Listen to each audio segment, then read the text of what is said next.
waliwo ensonga gye njagala tukiralifyingeko katono mu revolution. Amanyi revolution zino ziri complicated nnyo, zibeera complicated sometimes nti wojja n'okola ekintu out of love oba biasness, sometimes kisobola okuviiramu obuzibu. Tuli ku kintu kye bayita mission, kiddamu tuli ku kintu kye bayita mission. Mission erina direction emu bweti, kiddamu mission erina direction emu bweti. Tetulina way out, tetulinawo shortcut, tetulinawo kintu kirala kyonna, teriyo shortcut mweno revolution nedda. Tugenda kugoberera avenues zonna nga wezikola ki, nga wezibeera. Njagala clarifying ekintu kino nga sirumbye muntu, wabula eno message njagala ebatuukeko mwenna abakkiriza mu nkyukakyuka ya Uganda ng'ekulemberwa His Excellency Kyagulanyi Ssentamu Robert. Eno revolution eri straight, very very straight. Okitegeera ekintu kino, nze siri muntu ayagala ntalo, ekyo tebakibalimba. Siri muntu ayagala ntalo, naye sometimes olina okukola ekintu to protect ekinene ekiba kikola eki ekimulina okukola regardless ki ekiba kize mu direction. Kubanga eno revolution ekisooka ina policies zeyitamu, ezo policy bagita democracy na human rights. Tulina means zetukozesa, bazita non-violent means zetugenda okukozesa. Okitegeera, anything against the revolution oba ekiri mwezo means zetwasalawo okulonda batukole tekibeera kyaffe, tekibeera naffe. Okitegeera ekintu kino. Kati mu guno eno wingi gye tuliko eya media mulimu complications nyingi nnyo. Information yonna ya revolution mweyina okuleeta, wabula ekyo ekintu omuntu kya consuminga kyateeka mu mutwe. Njagala olabe ekintu kino nti ku president tujja kuwala Kyagulanyi Ssentamu. Ekyo tukikka bulungi nnyo, tukikka bulungi nnyo, naye bwe kijja ku bifo ebirala byonna basaba ne bannyabo n'abamaaso olaba ani gw'ogenda okutiikinga ku baka ba palamenti, ku bwalodimeeya, ku bwabakansala. Awo enkola ekyukamu. Bwe tumala okulonda bali ku president tugamba tukulonda omubaka naye n'abamaaso ogambe ani asobola, ani akola ki, ani akola ki. Nonse basaba ne bannyabo eyo obubaka njagala mumutwale okuva mu kawempe nti tusaze ku bwa president Kyagulanyi, naye ku bwa lodimeeya Salonge, ku bwa meeya Katibusalagalaani n'ababaka palamenti bweti tetujja kulaba akola ki, asobola. N'ebigambo basaba ne bajjamu. Akabonero kange ki, akabonero ki, akabonero ki. Eno yessaawa bannakawempe tweyogerere, eno yessaawa bannayuganda tweyogerere, eno yessaawa amaanyi g'abantu gakole ki. N'ebigambo basaba ne bajjamu. Lodimeeya tukwebaza okucongoza kampeyini mu kawempe n'obuvunaanyizibwa bw'omutuwadde. Ffenna abannakawempe mbadde nkolagana nabo ku ofiisi ya kawempe empya. Mwebale nnyo, mwebale ddala. N'ebigambo basaba ne bajjamu. Mwenna abali wano njagala omulodi nga tannaba kutuuka kwogera, njagala nga totulimba, wallahi Katonda akulaba emisana n'ekiro. Bw'oba oli wano yenna ng'ekisaawe bwe kijjudde, ng'ekisaawe bwe kifunze, buli agamba nti wallahi mu linnya lya Mukama Katonda ngenda kulonda Ssaalongo Erias Lukwago, waliko omukono waggulu n'akalulu, n'akalulu. Oyo Latifu Ssebaggala omulabye, ndowooza owulidde statement z'akoze waggulu londa Kyagulanyi, then wansi weetegereze nnyo statements bwe zityo. Naffe babuloga bennyingi zitubeeramu, oba ffe abasomesa b'oku media bitubeeramu. Naye ekintu ekyo senga kibeera kituuseewo, gwe munnayuganda kibeera kya affecting revolution, kiddamu kibeera kya affecting revolution. Obanga ekintu ebita revolution zino tekibeera kinene nnyo, misleading information, senga information ejja nga teri mu direction ya revolution. Wabula ekintu kye neetekereza ennyo wano ku media abantu kye mulina attachment ku bantu. Attachment gye mulina ntono nnyo ku revolution, mulina nnyo attachment ku bantu. Nti Shama guze yampa foreign affairs kyagambye kyekyo. Shama kyekino, gwe munnayuganda olina otegeera direction gy'olimu.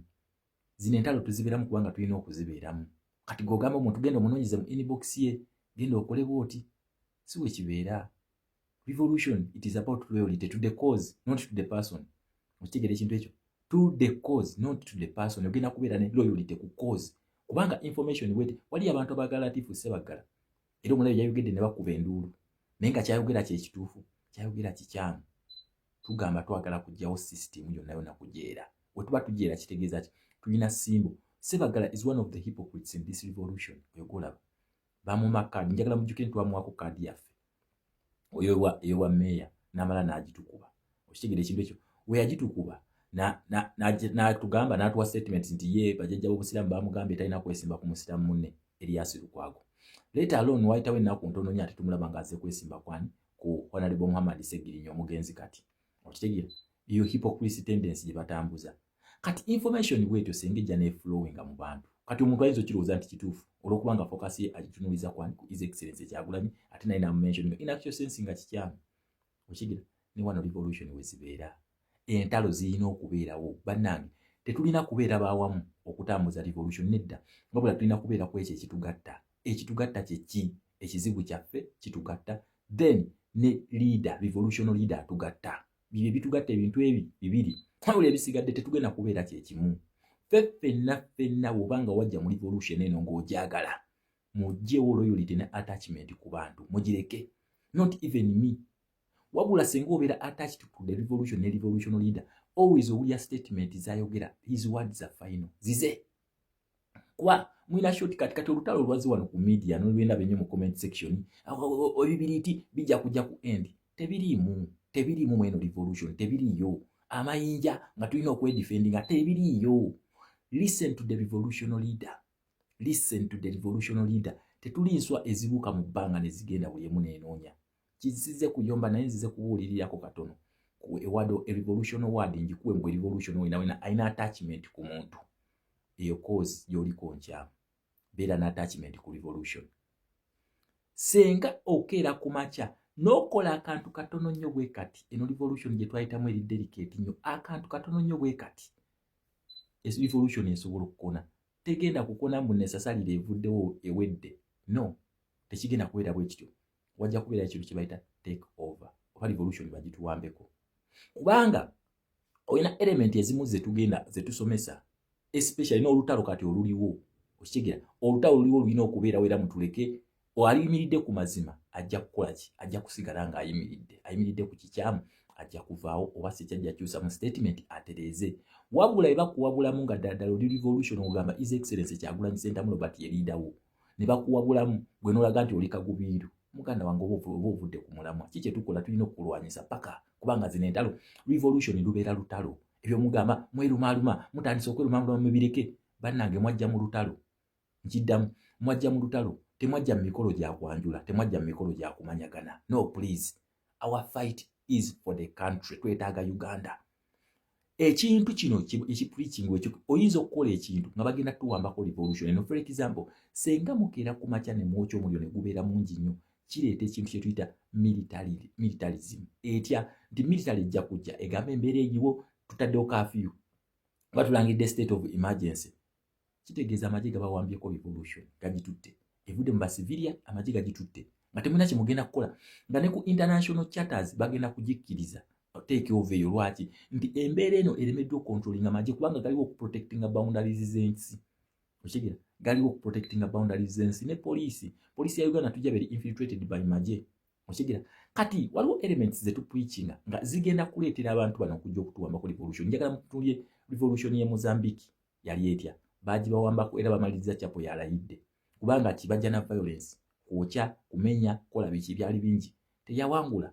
okitegeera njaga tutunulye revolution ye Madagascar yabadde etya njaga tutunulye e Cameroon change zabadde zitya za okalinze the answer is no ba dictator bacyaliko so bakyali mu dictatorship tebanakiusa lwaki minizi ze basituse nazo so omuntu ajja kujja ku preachingira ekintu nga nawe tulina ekintu kye tuyita reverse psychology kyenjagala tuyigeko ennyo olunaku olwali tukisimbekesera olabye nga Latifu Ssebaggala kyakoze ekyo akulaze nti ali in support with the revolutionary leader then nakugamba wansi kola ki olwamaze okwetega so reverse psychology eno tekolebwa naffe babbuloga bennyini tugikola yensonga lwaki kati abamu kuffe tufiirawo mwenga mugamba mwerumaaluma nga gwokirabanga okwerumaaluma nenga we are protecting the revolution kubanga ebeekuliidinga ku mistake egenda tuleetera okukola ki okufiirwa ekintu kyonna kyonna kiyiike okitegeera egenda okufiirwa omuntu yenna yena kiyiike wabula senga obeera ddala ng'oli ku kozi eno revolution banno ne bagambako nti kino kirina kubeera bwe kiti olina okuddayo mu bigambo bya revolution leader then noddayo mu revolution eno kwazi no revolution mpandiikeko okitegera noddayo mu revolution statements zino eziriwo woomala n'olyoka okola ki n'ojja ne judgment n'ogamba okay ndi mukyamu oba ndi mutuufu according to the principles of the revolution nekugambye revolution erina direction emu kati obanga oli mu direction eyo tosobola kuwaba obeera mu kintu kituufu always obeera mu kkubo ttuufu wabula senga obeera ng'olina agendas zo kwe kulemezaamu okitegera inze sina lutalo nalumbuye sina lutalo nalo naye ate I have a role to play ya protecting a revolution mwawulidde statement ng'ayita amagye gajje gakole kigateekinge over nga twa example yaba Ibrahim Traore saagala kuzanya butambi bwe kuno buteekako olwa copyright law kuba asobola okunstrikinga copyright law okitegera olwa copyright law eri kuno ng'ayita amagye aga Ibrahim Traore nti abawa example ng'eya Ibrahim Traore twagala kuyingira kintu kye tuyita civilian rule kati olw'okubanga ye ayisa amagye nga gw'olaba ye shortcut gy'olina egenda okukununula amangu naawe n'owagira okitegera oba ovudde ku cause this is a long journey to go but we have to go into a civilian rule tukoye effuga ly'amagye tulikooye okitegera kati gw'osanga Shama ng'ali mu corresponding oba okutangaaza ng'otandika mwerumaaluma okitegera mwerumaaluma kuno si kwerumaaluma kuno kulwanirira nsi yaffe okitegera era mbabuulira kino bannange mugenda kunkyawa ne muli nsiima nga biwedde nze campaigns nyingi nnyo ezinkyayisizza nyingi march to parliament bankyawa economic shutdown bankyawa musituke twekalakaase bankyawa byonna bazenga bankyawa today twogera so bannange I am not loyal to anybody nkiddamu obanga olaba omusomo gwange gwe nkusomesa waneno mu kyamu ng'olaba bye nkuliidingamu bikyamu ng'olaba nti ndi mu ntalo please nkusaba ekintu kimu njagala nnyo subscription zammwe kubanga pampaayo akasente naye nze akasente please omuntu ng'amisiriidinga omuntu ekyo sigenda kikkiriza waakiri subscription yo ogitwala tutaasa eggwanga kiddamu waakiri subscription yo ogitwala tutaasa eggwanga I stand for my country n'abo abantu abakoseddwa sirina loyalty ku muntu yenna nkiddamu sirina loyalty ku muntu yenna ng'akola ekikyamu ekintu okwokya ekibuga kisobola okuleetera amagye okutuwambako ekintu kino ekintu ky'okugamba nti amagye gajje gawambe tuba tetufunye civilian rule oba oyita muhoozi kufuna shortcut kati omuntu aleeta ebintu ebyo abiteeke mu public namwe mubiwe hype then oba taking action nze sisobola kukkiriza ekyo tabatabaana era saagala mbasuubize ndi nze Shama ngenda kukeera ku makya nyingira akabokisi ne comrade Lumbuye nga emuŋŋamba ekyo never togenda kukirabako lwaki nkimanyi nti muntu mukulu nekyalimu akimanyi nti revolution erina direction era akimanyi tulina leader tulina omukulembeze unless nga namwe muŋŋamba timwakyusa mu bakulembeze bammwe naye bwe mubanga muli oyo ku direction ya revolution eno non-violent means mbasomeseza non-violent tools ne bagamba namwe muzisaakingeko okitegera mbalaze violence abantu abamu bajja ne bawagaawaganaga gwe va ku comrade wati neolabanga ali ku gwe kumbe nga naye bamusindise busindisi tuli mu revolution y'amateeka nkiddamu tuli ku revolution y'amateeka we have to stand by rules nga tomenyeeko wadde neri yensonga lwaki batulumba ne batukuba ng'olaba abaana bano basobola okwerwanako pulezidenti n'abagamba mumuleke amenya amateeka tagamba constitution ya Museveni sijayogerako twogera ku mateeka ga democracy getwogerako okitegera ekintu ekyo twogera ku mateeka ga human rights getwogerako twogera ku mateeka ga non-violent revolutions getwogerako so inze togenda kundaba nkiddamu togenda kundaba mbu nina comrade yenna gwe nyingidde akabokisi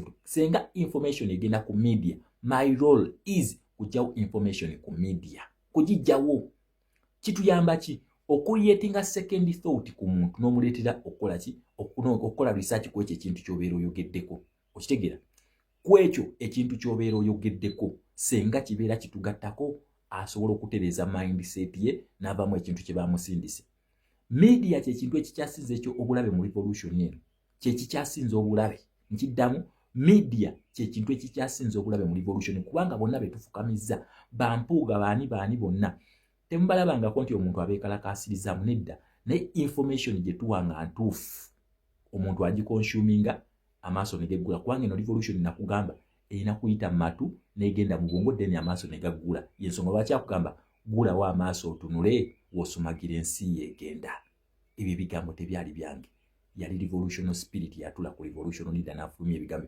wabula gwe okozesa amaaso n'osooka n'olaba obwongo bwo ne bijja mu mutwe gwo bifulumira mu matu toyina kyoyiga. Yensonga lwaki omuntu asobola okuwa information n'omutunulira bwoti kati olwokuba nga mumanyiiza amaaso ng'amaaso go gamwagala nnyo n'olowooza nti bituufu n'oyingiza trash oba kasasiro we n'omuyingiza mu bwongo obwo kati kiba kifulumidde eno. Naye ekintu kasita kiyita mu matu ne kiyingira ne kijja mu bwongo wana amaaso geggula. Okitegeera? Geggula. So stop loyalty ku bantu. Mutegeere revolution gye tulimu mugitegeere. Si buli akomenti nga mbu abeera akuwagira nedda. Ate njagala nkubuulye owulabanga owagirwa nnyo abantu bangi omanya ekintu ky'okola. Wedde mulinnya mu step ogambe lwaki abantu bangi bampagira.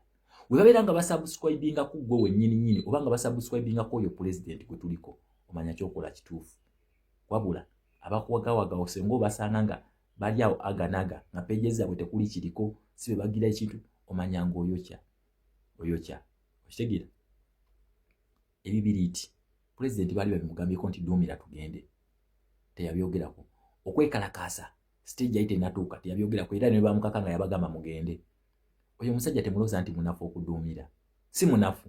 Tosobola kubeera leader nga tosobola kuduumira. Ne babeera bakuba abaana bo komandi gyakola n'abagamba temulwana mubaleke. Kulaga leadership nti akkiririzibwamu. Kati gwe omuntu okutandika okumuchallenge nga kitegeeza omutunudde mu kamwa. Revolutionary leader takyalengingibwa nkiddamu. Revolutionary leader takyalengingibwa. Wagamba nti tukwata flag ebeera flag kiri final. Wagamba nti kwata ejjinja libeera jjinja kiri final. Toweebuza lwaki ndikutte. Ye always nakugamba zino revolution nga zizimbibwa. Si ffe abakeera ku makya ne tuzizimba nedda. Wabeera ba orchestrators oba ba master planners ba zino revolutions. Ababeera beetegereza edda system zino ne balaba tugenda zisuula tutya. Revolutionary leader takeera ku makya na evolving anaga nze revolutionary leader. No, ekyo tebakikulimba. Wabeera ba designers ba zino revolution. Tebaali basiro gamba nti mugende mu non-violent omujja kubanga ki ono yeewana n'okwewana nagamba ye master of violence. Kati amaze okwewana nakugamba nti is the master of violence ate naawe oyagala omuwe violence akugambye ye master. Okitegeera? Number 2 akugambye nti ye yakyasinze okulwana ate kati gwe naawe oyagala omuteeke mu tactic ey'okulwana. Okitegeera ekintu ekyo? So njagala nnyo ba comrade tuve mu kugoberera omuwawa nti comrade Shama aluddeko nnyo. Listen to the revolutionary leader. Gwe muba muwuliriza sinze nze temumpuliriza. Okitegeera? Wabula ddirwa ogenda okugira inze newe najja wano n'enjogera ebigambo nga bya revolution bigenda kuyingira automatically kubanga ki bino ebintu bibeera ku revolutionary leader. Anything to go against the revolutionary leader kikujja mu revolution. Nkulaze example yani yoyo omusajja oyo kati saawe naamuwaana asobole okuyisaawo ebibye naffe babuloga we tubeera. Let us understand the media neezannya etya tusobole okudefendinga revolution eno tugiwangule. Ffe media eno abaana bangi ba comrade tugamba ono tasobya amateeka gaffe gali gabaaki okutuuka nti olunaku olwaleero tutandise n'omutunula mu kamwa ate namwe ne mujja ne muwagira nti bannange ono yagambibwa. Bakulu inze I stand by the principles. Mbagambye sente za YouTube nzaagala naye njagala nnyo Uganda okusinga YouTube. Nkiddamu njagala nnyo Uganda okusinga akasente ka YouTube. Yes njagala nkibakakase nambakakasa nti unless nga comrade oli akyosiza mu bigambo bye n'alekeraawo okuchallenginga nga revolutionary leader ne tutambulira mu direction yemu then we will see me change. Naye wekiba nti nedda nga twabe revolution ezikonye n'enkona gye zikonyemu baana ba mama I'm sorry in advance. I am not yet to stop because I am meant to do this. I have a role to play in this revolution and that is to protect the revolution. Okitegeera ekintu ekyo? Nina ku protecting a revolution si muntu. Yes. Era mbasaba nnyo nange muneegendereza ebigambo byange byenjogera. Olunaku lwebikeera ku makya ne nkugamba eno fulaga gijjeewo ng'oli akyagikutte please just know nalidde. Nkiddamu gwe manya bumanya nti nalidde. Olunaku we lugenda okukeera ku makya ne nfulumya ebigambo nga tebiri mu direction na bya revolutionary leader please don't hesitate okunzijawo. Don't hesitate kubanga ojja kubeera attached and you are loyal to me to kill and you kill the what? The revolution, the big cause. Enegenda kutaasa abaana ba generations ne generations. Zibayinza okunkubira akasimu ne bagamba Shama tukuwe mmeka. Siri mugagga ndi yala nsobola ozikkiriza. Okitegeera? Nsobola okuzikkiriza. Kati golo kubanga oli loyo kunze tosobola tegeera nti nadde kuba sigenda kwetimba nkugamba nti nalidde oba ki naye ogenda kumpulira ki ebigambo byange bigenda kukyuka. ebigambo byange bigenda kukyuka kubanga ki luno olutalo si lwakwata muntu munja gikyusa ntandika okuba masasi no bigenda kukyuka okuva ku ebya revolutionary leader. So nsaba nnyo bannayuganda nga mutugoberera mwegendereze na nnyo temufuna zino emotions ze mutuyinako temuzifuna nti kyama tasobola kusobya kyama takola bwati. No, please stop that. Just mufune emotions ku revolution mugambe tulina okugigusa. Mufune emotions ku bigambo bya revolution leader mugambe kino nti ekigambo kye kiri command and it is final. Final. Bazanyidde obutambi bungi nnyo wano ku video zange nga revolution leader abyogera. Neera still nkyasangako abantu abagamba nti gwesonyiwe genda oyogere ne comrade genda oyogere naye mu inbox bakulu najja mu lutalo. Olutalo olutalina time zone olugamba nti no lugenda kugwa mu kiseera bwe kiti no. In a revolution fete tetuteesa teri kuteesa. Nyenda kugamba kiwakoze kikyamu wogaana tugenda kwerwana period. Tetulina dialogue ekolebwa ba leaders bokka fe tukugamba ojja kudda ku mulama we tugamba. So temunkaka bannange kuteesa na muntu yenna kubanga nze I follow the principles, I go by rules.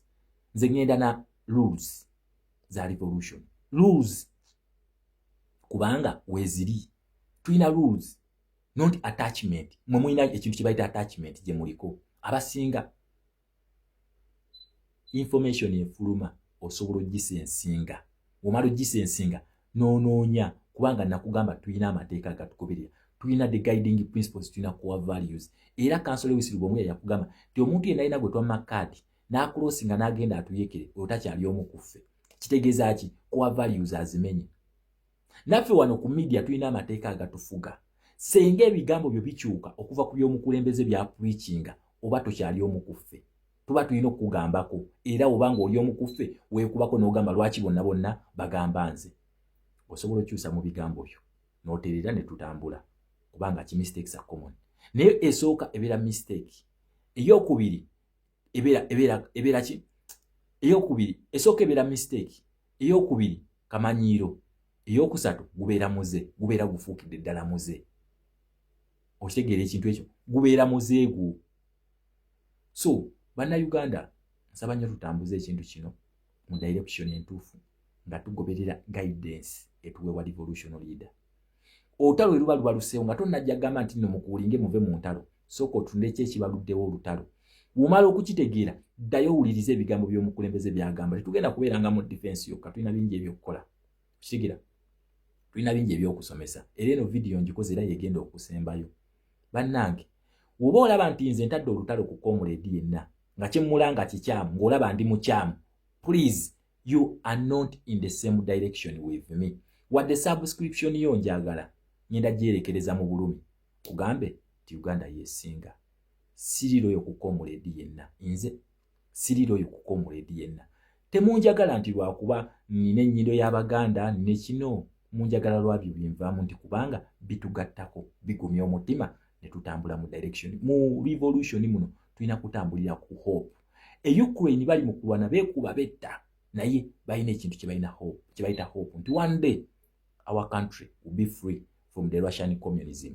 Wadde olutalo banaaluwangula oba tebaaluwangule bo every day they have hope bagamba tujja kuwangula. Ekintu ekitukiipinze nga tumuvinga for the past 5 years, it is what we call hope. Hope. Senga omuntu ajja nga amalawo hope y'abantu, that is not one of us. Mukampu tosobola kujja n'otandika kugamba mulwanyi bagenda kutta, ogenda kufa, ali ku front line. Mugambe you make it, tujja kumalako. Kyetukola. Revolution ina side bbiri, either oli naffe oba toli naffe. Mu bigambo, mu njogera ne mu bikolwa. Wano ku media ebigambo by'ofulumya, ku ground ebikolwa byo. That is how the revolution is determined. Kekasengejja kaayo. Ebigambo by'ofulumya ku media biri mu direction n'ebya revolution leader, then you are one of us. Ebigambo by'ofulumya ku media biri mu direction n'ekyo revolution leader kyagamba, then you are one of us. Ku ground ebikolwa byo bifaanana bitya? Ku ground these are wabali ku physical. Oyambala bisaati bya togamba oli wa NUP obeera ku campaign za NRM. Tobeera omukuffe. Bakumye kadi wagamba nti ngenda kudda emabega gwe yanaabeera awangudde. Ate kakati otandise divergent message otugamba nti olina revolution leader ate nga watwa kadi we batwagikuma wajja ne weesimbawo against our candidate. Toli omu naffe. So njagala nnyo twetegereza ebintu bino bannange. So eno video yange esembayo, this is a revolutionary message. I thank you all for God and my country Uganda. Naye mbagamba nti revolution kitegeeza lutalo. Kiddamu revolution si mirembe, lutalo. We have enemies outside and enemies within. How do you understand them? Oyina kugendera ku guiding principles, the guiding rule and the core values. Osigera ze tutambuliyako. On top of that, nti revolutionary leader taddibwamu. His word is a command. Ekigambo kyebeera command. Wagamba nti kati fulaga ebe efuuse command. Totuleetera strategy endala. Totuleeta strategy endala because you are not a revolutionary leader. Wabula senga oleeta strategy endala kitegeeza omulabye mu kamwa oyagala tufayite. Feba revolutionary leader. Feba revolutionaries oba ba commandos ba zino revolution. Tetulina option endala. Tulina kulwana. That is it. Bine ebyokuteesa simanyi genda muteese, simanyi nawe leeta strategy eyo. Lwaki ndeeta strategy nze revolutionary leader? Strategy yange njija ku revolutionary leader yagamba fulaga. Era okuva mu atandika okulaba video zange, fulaga eno mugiraba emabega kubanga gye yagamba. Otherwise nandibadde nkwata kibiriiti. Nandibadde nteekayo mayinja. Nandibadde nkwata jambia. Ne yagamba atya fulaga. Yayina ensonga lwaki yagamba fulaga. Kati ebisigadde byonna kitegeeza oyagala kumulaba mu kamwa kugirwanyisa. Kitegeeza ki? You are against the revolution. Kubanga teyalonda gwe. Senga alonda gwe, otherwise wandibadde nga gwe ki? Gwe revolutionary leader. Mu revolution tulina omukulembeze ogwo. And his word is 001. His word is final and it is always a command. So, bakomuledi bannange, wembanga nze mukyamu. It's okay. Naye mbagamba, I am here to defend the flag. Tuli wano ku defending a revolution and ekyo kingenda okubeera nze. Paka ku last day nze nagamba, ngenda kukozesa oxygen wange asembayo. Okusomesa bakomuledi bannange, tegere ekyo kula ku final wali. Final. Omulimu gugwera wali ku last. Wali bino byonna mu biveeko bino bimwe gugwera wali ku last. Naye revolution zino ziwangulwa abantu abali organized, mobilized and sensitized. Anategeera. Naye osomesa kino kikwatayo oli omulala ayingizaawo kirala. Yo si revolution. So bakomuledi, sina gwe ngenda kwetondera. Sirina gwe ngenda kulumba nti kwogera naye. Anti mbakakasa n'akatandika okulwana information enkyamu. N'akatandika okulwana. Kubanga energy gyempulira ndabanga 5 years zitukubye mabega. Ndabanga 4 years zino zitukubye mabega zino. It was yesterday. Ndabanga olunaku olumu yakabera mu evolution. Kubanga buli lwengira nina okubanga patrolling ndabe ani abuzabuza abantu. That is my fight. Buli lwembeerawo nina okukola patrol wano ku media kubanga I am defending the media wing.